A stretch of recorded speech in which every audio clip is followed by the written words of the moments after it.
They say that money is the root of all evil. But what happens when a single man possesses so much wealth that his generosity becomes a weapon? History remembers conquerors who destroyed cities with fire and sword. This is the story of a king who devastated entire civilizations simply by being kind.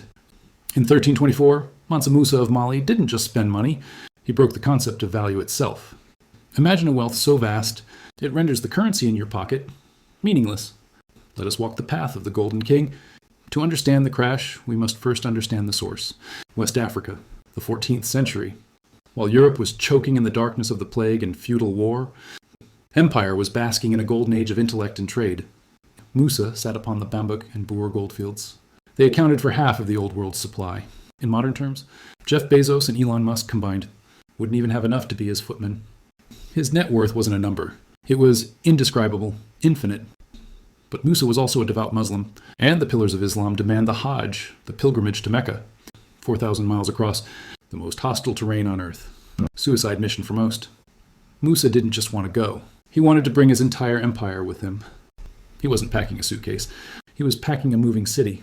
60,000 men, soldiers, entertainers, merchants, camel drivers, not a ragtag army. Every single one was dressed in the finest Persian silk and brocade. 12,000 personal slaves. And each one carried a 4-pound staff of solid gold. That is 24 tons of gold, just carried by hand, walking through the heat. Behind them, 80 camels, each hauling 300 pounds of gold dust. The spare change, the caravan was so long that when the front reached the oasis, the back hadn't even broken camp. At night, their campfires mimicked the stars, a galaxy on the ground, burning resources at a terrifying rate. Feeding this city required a logistics chain that would baffle a modern quartermaster.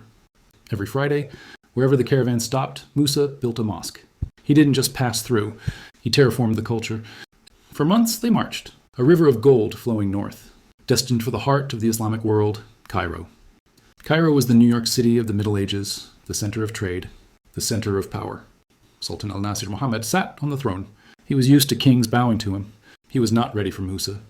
When two suns meet in the same sky, one of them has to burn out. July 1324. The Golden King enters the city, and the economic clock starts ticking. What followed wasn't a war. It was a financial nuclear explosion. First, the diplomatic crisis. Custom demanded Musa kiss the ground before the Sultan. Musa refused. He said, "I bow only to God." The air in the room turned to ice. A compromise was struck. They would sit as equals. A fatal mistake for the Sultan's treasury.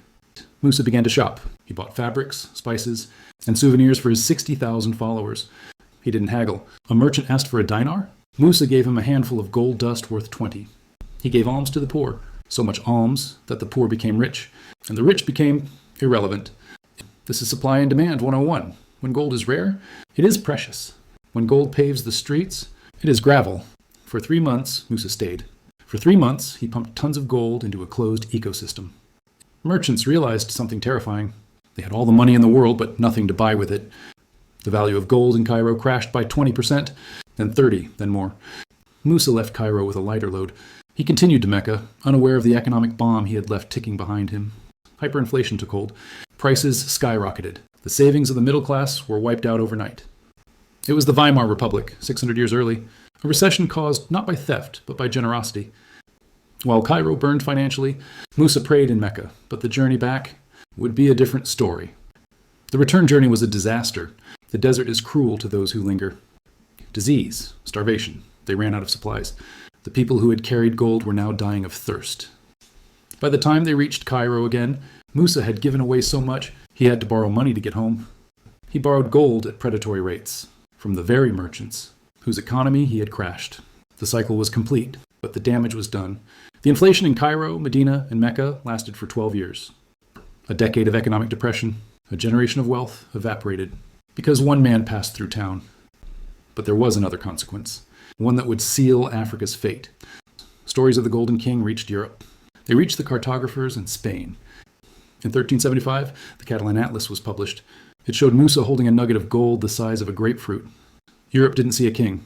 They saw a target. They saw a bank vault waiting to be cracked.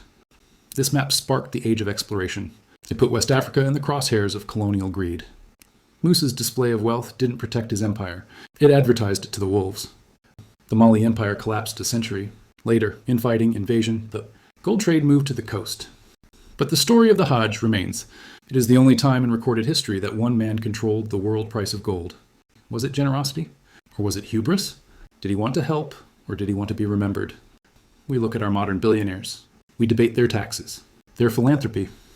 But none of them have the power to walk into a country and accidentally destroy its currency. Musa is a ghost, a reminder that liquidity has limits, that too much of a good thing is a poison.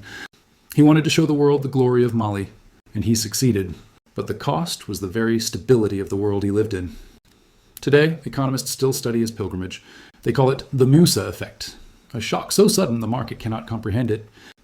It teaches us that value is an illusion. It is a shared belief. And when one man holds all the belief, the illusion shatters.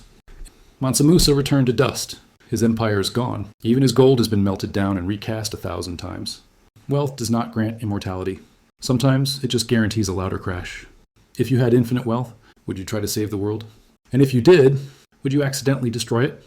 History is watching, and the gold is still waiting. Let me know in the comments. Is no billionaire a good billionaire? Subscribe for more history from the ashes.